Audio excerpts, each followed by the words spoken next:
इस देश में न्याय मर चुका है।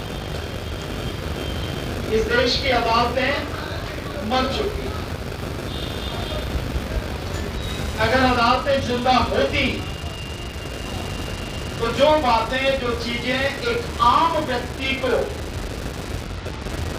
साफ साफ नजर आ रही हैं, क्या वो इन अदालतों को नजर नहीं आती हैं? ये तो कहीं ज्यादा समर्थ हैं, सक्षम हैं और कानून की जानने वाली हैं। जिस समय देश में कोरोना काल चल रहा था और जो हमारे ही देश के जो मजदूर थे, जिनको प्रवासी मजदूर कहा गया, जब वो अपने घरों को जा रहे थे, अपने परिवार को, अपने बच्चों को, अपने पूरे माता पिता को कंधे पर उठाकर किस किस तरह से ले जा रहे थे, उनकी पीड़ा क्या सुप्रीम कोर्ट को नजर नहीं आती थी?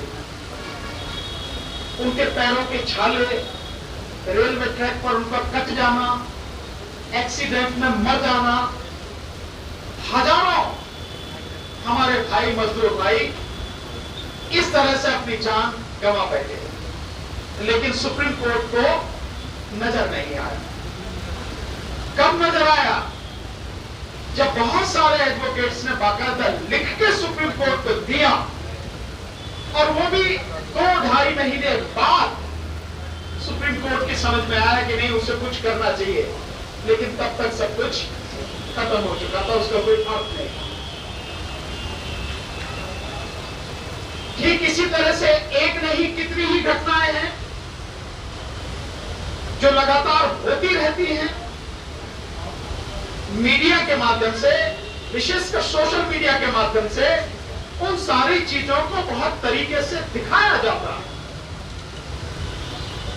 और हम ये नहीं कह सकते कि सुप्रीम कोर्ट को उनकी पता नहीं है। क्यों? एक उदाहरण बताता हूं। नुपुर शर्मा वाला केस हुआ और उसके विरोध में जिस तरह से पूरे देश में हल्ला मचा, उसके बाद में नुपुर शर्मा की तरफ से जब सुप्रीम कोर्ट में पिटीशन दायर की गई तो जिन 2 जजेस ने वो पिटीशन सुनी और उस पर कमेंट किए, उसके बाद उन जजेस को जितनी बुरी तरह से नाम लेकर, फोटो डालकर सोशल मीडिया पर, विशेषकर यूट्यूब पर, उसका ट्विटर पर गाली दी गई, उसके विरोध में, उसके जवाब में सुप्रीम कोर्ट के एक जज साहब ने बाकायदा बोला।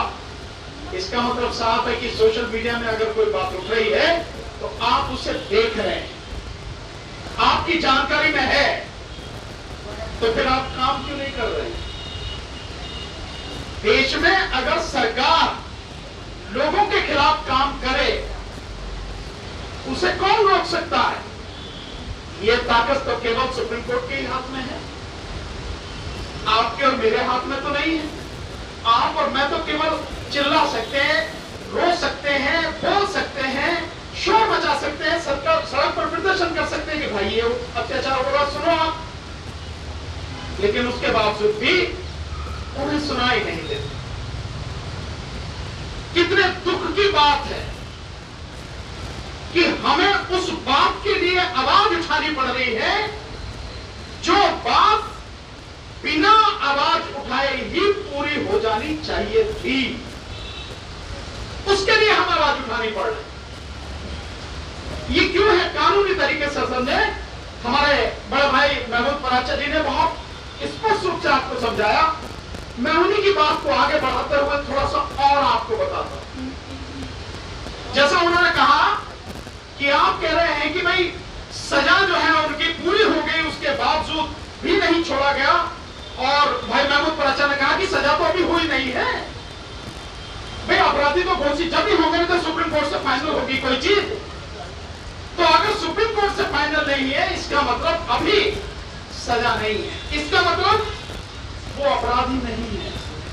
ये मैं नहीं कह रहा हूं, ये देश का कानून कह रहा है, जिसके तहत इस देश की सारी संस्थाएं चलती हैं, हाई कोर्ट, सुप्रीम कोर्ट, नीचे की अदालत में चलती है।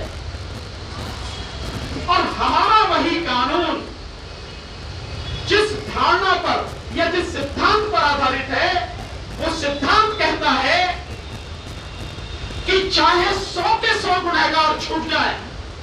इसको समझने की कोशिश कीजिए आप कि कितना पवित्र एक कानून का एक सिद्धांत रखा गया है कि चाहे 100 के 100 गुनहगार छूट जाए, लेकिन किसी भी बेगुनाह को सजा नहीं होनी चाहिए। और इसी को आगे बढ़ाते हुए कहा गया है कि जब तक सिद्ध ना हो जाए हर व्यक्ति निर्दोष है। तो जब हर व्यक्ति निर्दोष है, जब तक सिद्ध ना हो जाए, और सिद्ध कहां तक होना है? सबसे बड़ी अदालत देश की सुप्रीम कोर्ट तक होना है, उससे पहले तो नहीं है। तो इसके लिए भी अगर लोगों को सड़क पर आकर धरना प्रदर्शन देकर आवाज उठानी पड़े, तो मैं समझता हूं जनता से कहीं ज्यादा ये शर्म की बात सुप्रीम कोर्ट के लिए है, उसके लिए डूब मरने वाली बात है। और वही सुप्रीम कोर्ट के माध्यम से या उसी सरकार के माध्यम से जब ऐसे उदाहरण सामने आ रहे हैं, जो गुजरात का अभी बताया गया कि 5 महीने की गर्भवती महिला के साथ में सामूहिक बलात्कार किया गया, 3 साल की बच्ची तक को मारकर उसके परिवार के 7 लोगों का कत्ल कर दिया गया।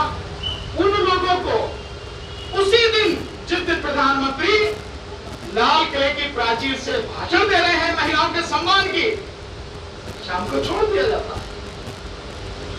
इतने जघन्य अपराधियों को, और ये तब छोड़ दिया जाता है जबकि कानून ये है कि बलात्कार और हत्या के जो दोषी हैं उनको ये रेमिशन की यानी क्षमादान की जो विशेष सुविधा है नहीं दी जाएगी, उस सब के बावजूद छोड़ दिया जाए। तो हम कैसे माहौल में जी रहे हैं?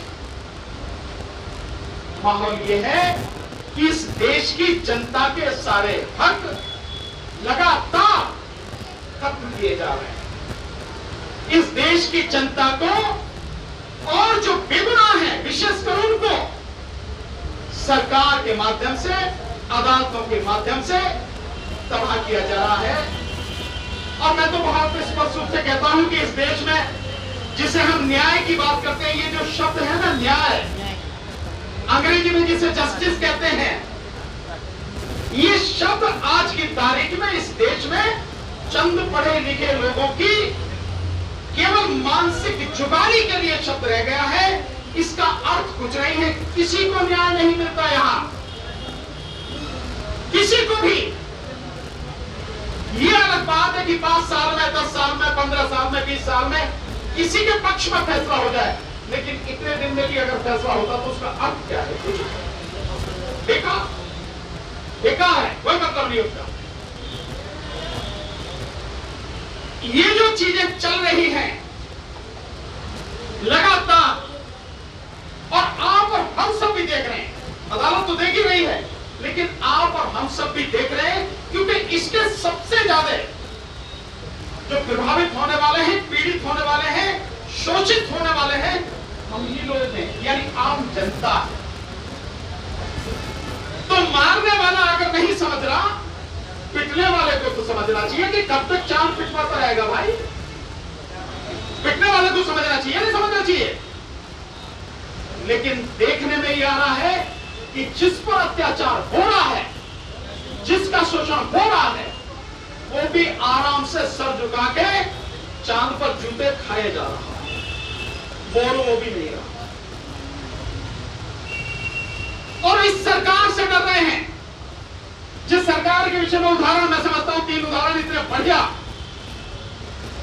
बड़े भाई महमूद पराचा जी ने बताए हैं। किसान आंदोलन का हो, शाहीन बाग का हो, और SC/ST एक्ट का हो, सब बताए हैं। इसका मतलब यह है कि अगर आप ईमानदारी से इकट्ठे होकर सड़क पर निकल आएंगे तो सरकार घुटनों पर आ जाएगी। इतना ही है, इससे ज्यादा और कुछ बात नहीं है।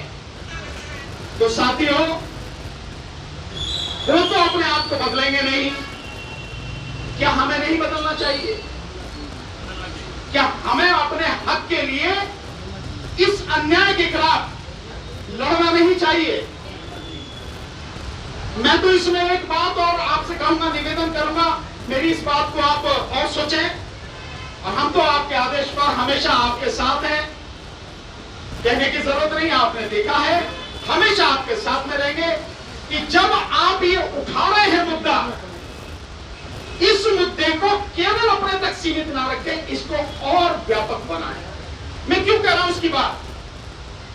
आज की तारीख में हम तो वकील हैं और फौजदारी के वकील हैं, तो हमें तो पूरी अच्छी तरह से मालूम है कि जितने भी लोग इस देश में आज की तारीख में जेलों में बंद हैं, 60 से 70% लोग बेगुनाह लोग, बेगुनाह,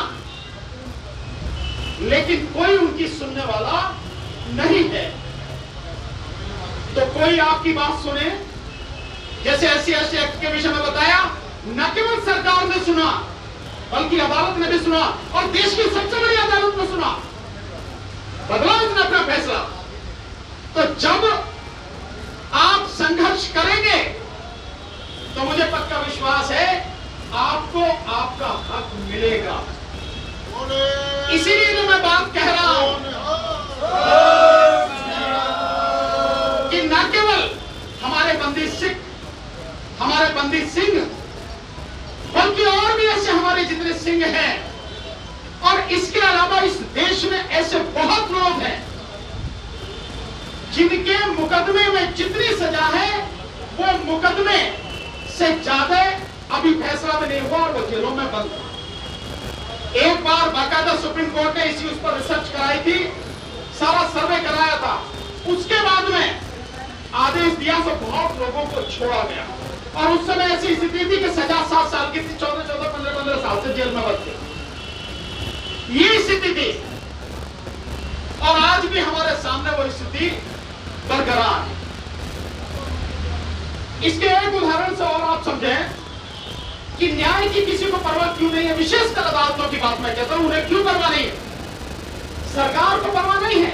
आप कभी सोचते हो, मोदी जी को चिंता है इस बात की कि उनका जो चेहरा है वो दुनिया में दिखता रहना चाहिए, चाहे उसके लिए 4 करोड़ रुपए हर दिन विज्ञापन के लिए उन्हें खर्च करने पड़े, कोई फर्क नहीं पड़ता। वो जनता का पैसा है, उनके लिए वो मौज मस्ती के लिए कुछ फर्क नहीं पड़ता। लेकिन जो जनता है उसको तो समझना पड़ेगा। तो जो ये अदालतें हैं, मैं इसलिए भी जानता हूं क्योंकि मेरे पिताजी जज रहे हैं, तो जब जेल का इंस्पेक्शन करने जज जाता है तब स्थिति क्या होती है, आपको बहुत सी चीजें वहां पता लगती हैं। होता क्या है कि जब हाई कोर्ट के जज या सुप्रीम कोर्ट के जज जेल का निरीक्षण करने जाते हैं, देखने जाते हैं कि जेल के हालात क्या हैं, पता लगती है 15 दिन पहले ही, महीने भर पहले ही बता दिया जाता है। और जब आप बता के जा रहे हो और हाई कोर्ट के सुप्रीम कोर्ट के जज जा रहे हो तो क्या इंतजाम होगा आप सब समझ सकते हैं। जो भी ऐसी चीजें हो सकती हैं जिन पर एतराज होगा सबको ठीक करके दिखाया जाएगा। और जैसे जाते हैं ना रेड कारपेट पर बिछा के जैसे उधर घुमा के दिया, कहानी खत्म होगी तो आपको क्या दिखेगा? सच्चाई कहां पता लगे? सच्चाई अगर जाननी है वो तभी पता लगेगी कि बिना बताए अचानक आप जाइए, निरीक्षण कीजिए, हर जगह को देखिए तो पता लगेगी हकीकत क्या है। पर किसी को इसकी चिंता नहीं है। क्यों? क्योंकि इस देश में जो लोग हैं ना, उनकी कीमत इंसान के रूप में नहीं है, कीड़े मकोड़ों से ज्यादा उनकी कीमत इन लोगों की नजर में नहीं है, चाहे वो सरकार हो चाहे अदालत। अगर होती तो फैसले उसी के हिसाब से होते। बड़े भाई महमूद पराचा जी ने, क्योंकि उन्होंने स्वयं जत्थेदार हवारा साहब का वो केस कर रहे हैं, उन्हें पूरी सारी डिटेल्स मालूम है। मुझे इतनी डिटेल्स मालूम नहीं है, लेकिन 28 साल से जिस तरह से वकालत हम कर रहे हैं और देख रहे हैं, उसके आधार पर मैं कह सकता हूं न्याय नहीं है। तो साथियों, जब न्याय मिलता नहीं है तो न्याय छीनना पड़ता है, अन्यथा आपकी तबाही को, आपकी बर्बादी को, आपके खात्मे को कोई नहीं रोक सकता। और यहां छीनने के लिए तो आपको बहुत ज्यादा कुछ करना भी नहीं है, केवल एक ही काम करना है, अपने छोटे स्वार्थों को छोड़ के हम लोग इकट्ठे हो जाएं ईमानदारी से और भूखे रहकर भी संघर्ष करें। ये मादा लेकर सड़क पर आए, जन आंदोलन करें, तभी हमें न्याय मिलेगा। हम लोग जन आंदोलन की बात ऐसे ही नहीं कहते। जन आंदोलन की बात हम बहुत सोच समझकर और जो परिस्थितियां आज की तारीख में हैं और जिस तरह से लगातार चल रही हैं, उनको देखकर कह रहे हैं। आप सिर्फ इनकी रिहाई की बात कर रहे हैं। मैं कह रहा हूं, अगर आप लोग समझे नहीं, आप लोग इकट्ठे हुए नहीं और 2024 के चुनाव में यही सरकार वापस आ गई, आपके पास कुछ नहीं बचेगा, बोलने का अधिकार नहीं बचेगा। और तो छोड़ी दीजिए, आप कोई अधिकार नहीं बचेगा। फिर एक ही चीज होगी, जो लोग गुलामी पसंद हैं वो लोग गुलाम बनकर जिंदा रहेंगे, केवल जिंदा सांस ले सकेंगे, और जो लोग गुलामी पसंद नहीं है वो लड़ेंगे, और लड़ेंगे तो मरेंगे और मारेंगे। गृह युद्ध होना ही है। अगर इस सरकार को उखाड़कर नहीं फेंका गया तो कितने अफसोस की बात है कि 15 अगस्त को माननीय प्रधानमंत्री जी लाल किले से घोषणा करते हैं कि हमें महिलाओं का सम्मान करना चाहिए। आप समझिए इस बात को। और ठीक उसी दिन गुजरात में उन अपराधियों को छोड़ दिया जाता जो इतने गंभीर अपराध के दोषी सिद्ध है, वो सुप्रीम कोर्ट तक से उनकी सजा बहाल नहीं, उनको छोड़ दिया गया। और दूसरी तरफ देखिए कि जब गुरु गोविंद सिंह साहब का ही 500वां जो जन्मदिन था, गुरु नानक साहब का 550वां, और प्रधानमंत्री खुद इस बात का ऐलान कर रहे हैं कि इनको छोड़ा जाएगा, लेकिन अभी तक छोड़ा नहीं गया। तो प्रधानमंत्री की कथनी करनी में अंतर नहीं है क्या? अगर वाकई में कोई ये कहे आज की तारीख में प्रधानमंत्री चाहे और काम ना हो, ये संभव ही नहीं है। सुप्रीम कोर्ट भी वही करेगा जो प्रधानमंत्री चाहेंगे। मैं आज इस तरह से इस भाषण में बोल रहा हूं, तो जो राज्य सरकार है उनकी औकात क्या है भाई? जो राज्य सरकार बीजेपी की ही सरकारें हैं, उनकी औकात, अगर प्रधानमंत्री चाहे और वो उस पर अमल ना हो, संभव ही नहीं है। इसका मतलब यह है, जो कहते हैं ना, हाथी के दांत दिखाने के कुछ और खाने के कुछ और। यानी आप जो भाषा बोल रहे हैं वो लोगों को मूर्ख बनाने के लिए बोल रहे हैं, अंदर से कुछ और है बिल्कुल। और मैं इस विषय में जो जानता हूं उसका एक बहुत बड़ा कारण है, सिख समाज, उसकी सेवा और उसकी शक्ति, उसकी सामर्थ्य इस सरकार को अच्छी तरह से मालूम है, और वो किसी कीमत पर नहीं चाहती कि आप और मजबूत हों। यह है हकीकत। आने वाले समय में आप देखना, ये तो शुक्र कीजिए कि जो किसान आंदोलन था, जो 26 जनवरी को जो सारा का सारा हुआ था, सरकार का जो षड्यंत्र था वो फेल हो गया। अन्यथा 1984 था, उसकी पुनरावृत्ति हो सकती थी। ये स्थिति थी, हम तो वही थे, हमने सब अपनी आंखों से देखा है सारा। सो सरकार मानेगी आपकी बात, लेकिन दबाव में। अदालतें मानेंगी आपकी बात, लेकिन दबाव में। दबाव का एक उदाहरण और बताता हूं।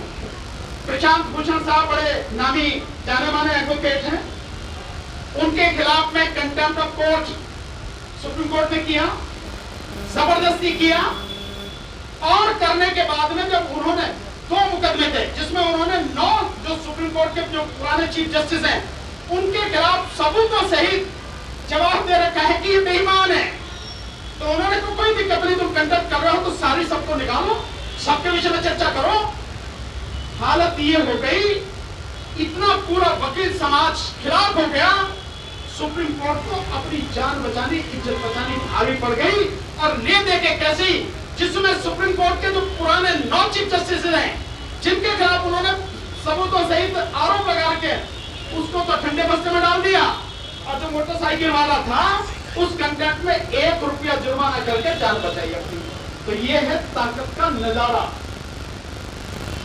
कोई भी सरकार, कोई भी कानून, कोई भी अदालत जनता से ऊपर नहीं है, न कभी थी, न आज है, और न ही होगी, बशर्ते जनता को अपनी ताकत का एहसास हो।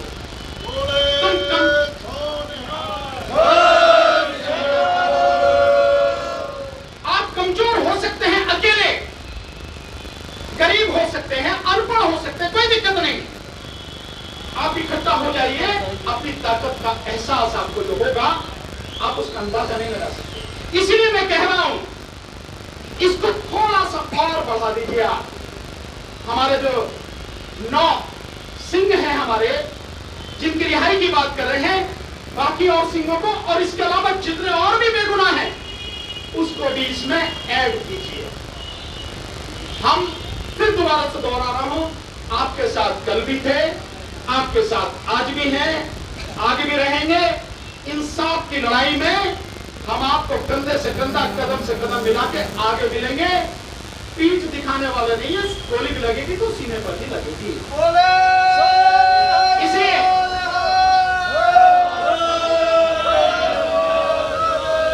इसलिए जैसा हमारे बड़े भाई महमूद पराचा जी ने कहा, हम इसको आगे बढ़ाएं, जन आंदोलन का रूप इसे दें, तब निश्चित रूप से हमें इसमें सफलता मिलेगी। अगर हम कानूनी पक्ष में जाएंगे तो मेरी बात को आप बुरा तो मानना नहीं, पर मैं अभी लिख के दे सकता हूं, आप कितनी भी कोशिश कर लेना, कानूनी रूप में आपको सफलता नहीं मिलेगी। क्योंकि आज की तारीख में सुप्रीम कोर्ट पर, हाई कोर्ट पर पूरी तरह से आरएसएस का कब्जा है। आरएसएस की मानसिकता वाले ही लोग वहां पर बैठे हैं और उसमें आप कहीं फिट नहीं बैठते हो। इसलिए आपको न्याय मिलेगा, मुझे इसमें पक्का विश्वास है नहीं मिलेगा। हाँ, हम अगर सड़क पर आ जाएंगे, क्योंकि जैसा आप बता रहे हैं कि आप यहाँ गुरुद्वारा परिसर में ही बैठे हैं, बावजूद उसके प्रशासन की जो है सांसें ऊपर नीचे हो रही है। शासन प्रशासन जो लगा हुआ है इंटेलिजेंस के, भाई यूं बैठे हैं, बता धारा 144, धारा 144 सड़क पर लगा ना, ये तो हमारा घर है भाई, हमारा मंदिर है, यहां धारा 144 का क्या मतलब है? फिर भी मतलब अधिकारियों की आप गुलामी की इंतहा देख लीजिए। आप इकाई साथी तक की यह हालत है। कानून नहीं पढ़ा इसका मतलब उसने, और पढ़ा है तो गुलामी में सब कुछ भूल चुका है। तो जब यहां बैठने से दिक्कत हो रही है, अगर आप सड़क पर निकल जाओगे और इतनी संख्या की जगह हमारी संख्या बड़ी हो जाएगी तो क्या हाल होगा? और मैं समझता हूं इसको ज्यादा दूर तक फैलाने की जरूरत है। क्यों? मैं जो समझ पाया हूं, लोग मोदी जी को बड़ा बहादुर समझते हैं, पर मैंने मोदी जी जैसा कायर व्यक्ति नहीं देखा। बहुत डरपोक आदमी है, बहुत डरपोक। अगर लोग बड़ी संख्या में निकल जाएं और सच कहने लगे, और ये मीडिया वाले जो साथी हैं, सोशल मीडिया वाले जो साथी, ये जो सच अब तक दिखाते रहे, ये सच दिखाएं तो मोदी जी की टांगें कांपने लगते हैं कि ये कहां से आ गया वहां सच।